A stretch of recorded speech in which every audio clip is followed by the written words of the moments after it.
plaintiff, Neil Frederick, says he's in the process of divorcing the defendant. But after they split up, she put flyers in his neighbors' mailboxes warning women to watch out for him. Neil's suing his estranged wife for defamation of character. Defendant Leanne Frederick says after she filed a restraining order against Neil, he violated it several times. Leanne is countersuing because she claims Neil posted an explicit picture of them involved in sexual relations on their 7-year-old son's Facebook page. Start with you. Well, Your Honor, Lee and I have been married 16 plus years now. We're currently going through a divorce. There was an incident that facilitated our breakup. There was an argument that my wife had started. It's tax day. I've never been involved in taxes. My wife, she does accounting for a living. And suddenly on tax day, I'm supposed to be responsible for doing our taxes. You're providing your W-2. Anyhow, this argument escalated as she kept egging on. And I had left the bedroom in a huff. She had slammed the door behind me. It caught the back of my foot. The door closed. I turned around and wrenched the handle of the door and broke the door, not off of the hinges, but 2 of 4 hinges came off the door. Lee then left the room. She wasn't hit or touched in any way. She went upstairs. She stayed the night that night. No police were called. And within 2 weeks, she had moved out on her own in an apartment with our 3 children. Had you been violent before? No, sir. Never have I ever been violent. Define violent. Has he been violent by your definition? Punching walls, throwing things, breaking windows. In the past? Yes. So do you ever figure that that's the reason she wanted a divorce, because you continue to display violent behavior? No, Your Honor. We were in marriage counseling. Okay. And had been so for some time. Okay. I was under the impression that things were improving because the request from her was that it was okay not to see the marriage counselor anymore, that things were good. That was not my request. That was yours. That could have also meant I'm giving up. Yeah, things weren't changing. Things went back to the way they were before the counsel. Well, Your Honor, that wasn't in the context that it was said. You thought things were going well in counseling, and then suddenly she decided to move over this argument for taxes and file for divorce. That's your opinion. All right, and before we get to his defamation, you want to give your opinion on what happened? Yes, the night of the taxes, I was out running errands. We tend to do things at the last minute. And I was out having to run errands for the boys, picking up backpacks and things. It's about 8 o'clock at night. I'm asking Neil to please do it so I can get started on the taxes. He's laying in bed, refusing to do it. So I'm having to run around for a couple hours. So now it's 10 o'clock when I get home. It's 10 o'clock and she's been drinking. Sir. So I return home. I'm angry because it's late and I need his W-2. And I went outside and had a cigarette. And at this time, he got out of bed and he went around and started locking all the doors in the house so I couldn't get back in. And he was so angry that he actually unlocked the bedroom door. And so I got in right away and started running to the door so I could lock myself into the bedroom because I could hear him yelling and he's aggravated and I'm a little scared.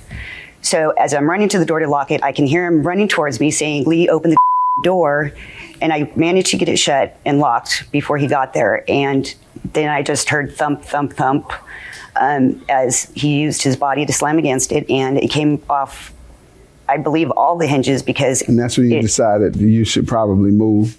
I slept upstairs that night and never returned the next day. Good enough. Let's get to the defamation. How is she defaming you? By putting flyers in my neighbors' mailboxes. Saying what? That I had trouble understanding a restraining order. And so you all have a restraining order? Let's see the restraining order. Thank you. Go ahead. She put a flyer saying what? Saying that I had trouble interpreting the domestic violence restraining order, that to protect your women.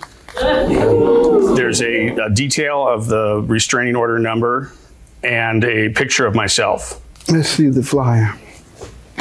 And so did she say something untrue on here? Everything is true in the sense that a restraining order had been taken out. However, protecting your women is, and understanding the restraining order is not the case. Why did you say you didn't understand the restraining order, ma'am? I have not seen that flyer yet. It wasn't attached to the court paperwork I was served by him. So may I see it? You have to. I don't know how you didn't see it. Do you believe he understood the restraining order? Did he break the restraining order? He absolutely broke the restraining order several times. Well, did you break it? No, sir, I did not. You've never broken the restraining order? When did he break the restraining order, ma'am? He broke it continuously. You have any piece of evidence? He claims he never did it. All I need is one. We can throw him out real quick. Okay. Here's a text message he sent from my son's phone to me. The last words I wrote on the side because I can't say them out loud. You sent her a text message? From my son's phone. I have sent her text messages. Since the restraining order? Yes, sir. Did the restraining order say no contact? It does. All right. You don't understand then. You're right. No, sir. If the restraining order says no contact, but you send her a text. When we had our child custody hearing, there is a order in there that text messaging, telephone calls, as they pertain to the children, are okay. Did they know you had a restraining order on you not to do so? Yes, they did. All right, let me see that order, that court order that says we're going to grant you an order that violates the protection order of another judge. I want to see what court it is believes that it's all right for you to communicate with her. And this is, there shall be reasonable telephone between the children and the parents. Sure, it says between the children and the parents. Continue on, Your Honor. No, you read it. You continue. Because I don't like the way you ordered me there.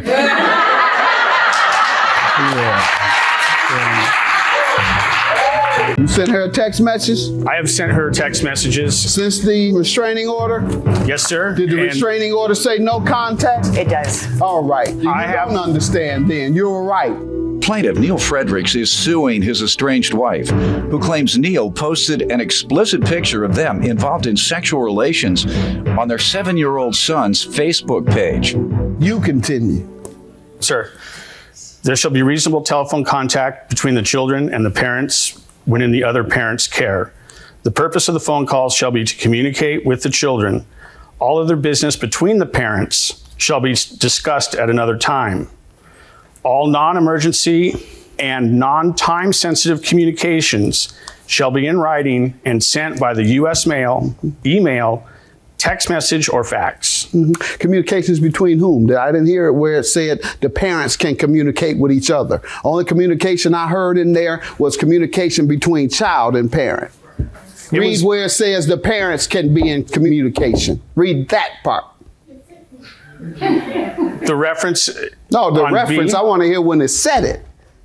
Not your interpretation, because like she said, you don't interpret properly. I didn't say that. That sounds like another case of misinterpretation. The flyer said that. Because it says parent and child communication. If it meant parent to parent, it would say parent to parent communication. Doesn't say that, does it? So she didn't defame you. She told the truth, and truth is the #1 defense to defamation. Now, $2,500 for emotional distress. How does he owe you for that? Well, let me start by giving you a sample of a message he sent via my 7-year-old son's Facebook account, if I may. What is it? It is a message pretty much calling me every name in the book, and I think you'll get the gist of it pretty quickly. That was not seen by anybody but her, Your Honor. And my son. It was not seen by our son. This is terrible, sir. This is ridiculous. Read the he text. put this on whose Facebook? This was prior to the whose restraining Facebook order. You put it on? Yes, it was prior to the restraining. Whose Facebook? It was my son's. Wow. 7-year-old. This is a picture of your wife performing oral sex on you. You put it on the computer specifically for your son to see it. No, sir, that's not. You put it on his Facebook. It was, my son was in my care and not having any access. Right, so it's all right. I got you. You slut. I don't know why you threw a family in the trash. you take the time to see all your humiliating and punishing me with your photos. Here's some of mine in return. This was intentional. Your language indicates that. The fact that you would put something so degrading, well, not degrading, so private, perhaps it is degrading when it becomes public. $2,500 is your judgment for this harassment that I am going to conclude.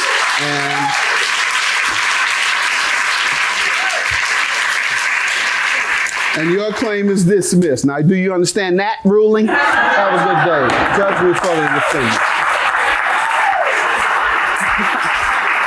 Well, things have certainly degraded between us, and that I had made mistakes. The facts are the facts. I'm constantly scared. I'm constantly afraid. I'm a nervous wreck all the time. I want to be able to exhale, enjoy life, enjoy my kids, and not be looking behind my back all the time.